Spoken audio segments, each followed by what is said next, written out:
itaas mo ang pangarap ko, lalo na sa mga anak. Pero maraming bagay ang nangyayari sa buhay na hindi inaasahan. My eldest son, MJ, had Down syndrome.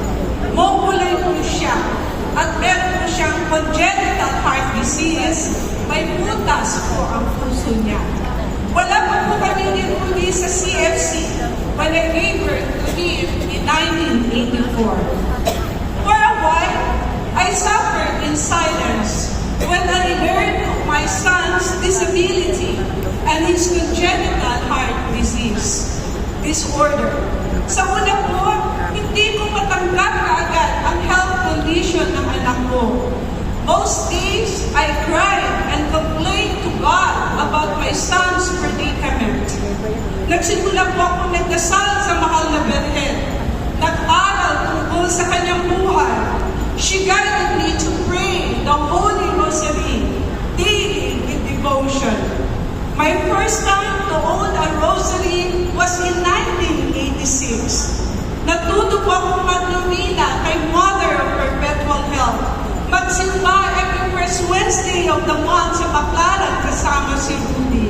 Dahil sa aking pagdarasal sa mahal na Birhen, dahan-dahan nabuksan ang aking puso at isipan na tanggapin ng buo ang anak ko. Yes, she leads me to have an open acceptance of the will of God, the willingness to let go and impress my son's growth to God. She reminded me that I am not even in control with my own life. Pakiramdam ko po, nasa tabi palagi ko ang mahal na ina. Nakasubaybay, nakakausap ko palagi kahit sa picture man lamang niya o sa mga imahe. Ramdam ko po ay nakikinig siya sa mga sinasabi ko. Unti-unti ay naging maayos ang lahat. Ang growing up years ni NJ ay naging magaan, happier, and more comforting.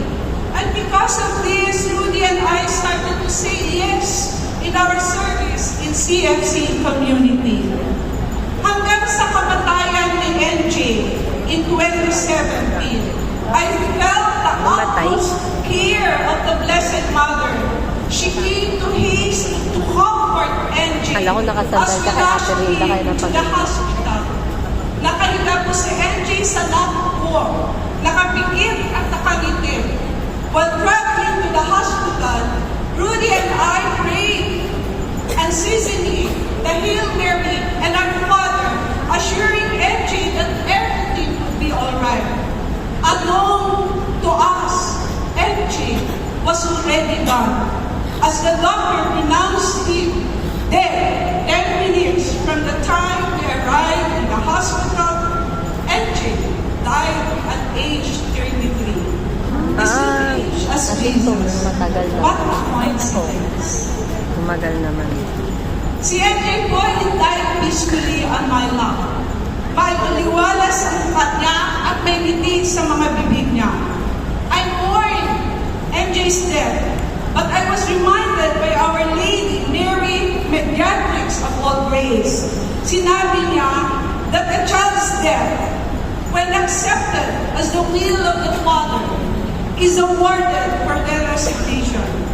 Sisters, I believe in this.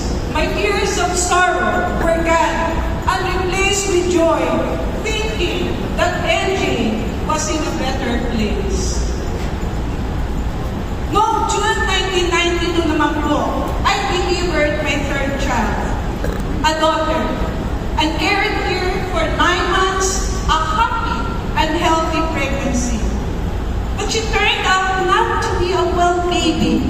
She had a weak heart